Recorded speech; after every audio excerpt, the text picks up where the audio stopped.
Haize oso hotza zebilen.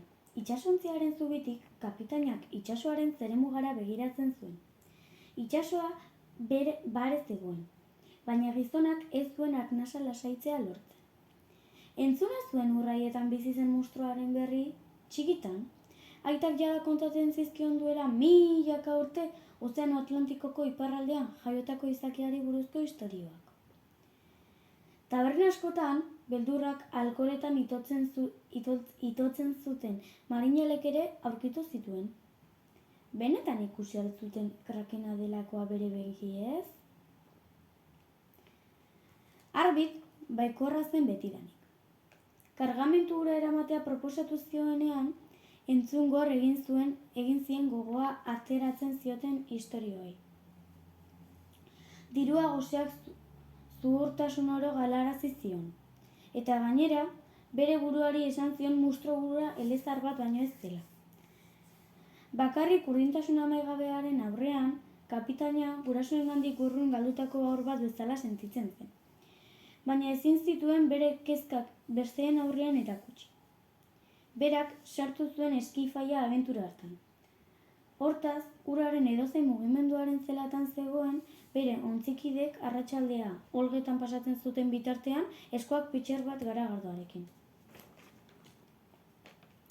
Ilargi izpien azpian, izarrak islatzen zituen ispilu bat irudikatzen zuen itsasoak. Arbidek dardar egin zuen, ezinegona handitzen ari zen bere baitan. Hasieran irudipena izan zuen uhin batzuk agertu zirela ur azalean. Itsasontzia kulunka hasi zen poliki-poliki. Gero, hots bat entzun zuen. Ezagutzen zituen izurdean eta orken kantuak. Baina, txilloak ez zuen parikorik. Sinetsita zegoen krakena zela. Izakiak justu bere azpian egon behar zuen, baina zer sakoneratan? Kapitainak zuzeneko gorantz igarotzen imaginatu zuen. Txipiroi erraldoiaren gisa bere garroak suge baten antzera mugituz. Kroskora gerturatzen munstroak besoak zabaldu, itsasontzia inguratu eta bere besarkada egur ohol guztiak puskatu zituen.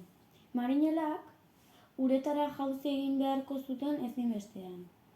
Orduan, munstroaren ahoa izango zuen zain. Arbidek bere amarengan eta bere anaia gaztearengan pentsatu zuen.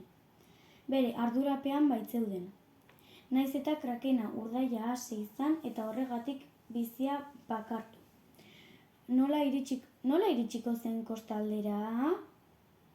Ura hain zen hotza ezen ezingo zuela baitzuetan luze iraun bizirik.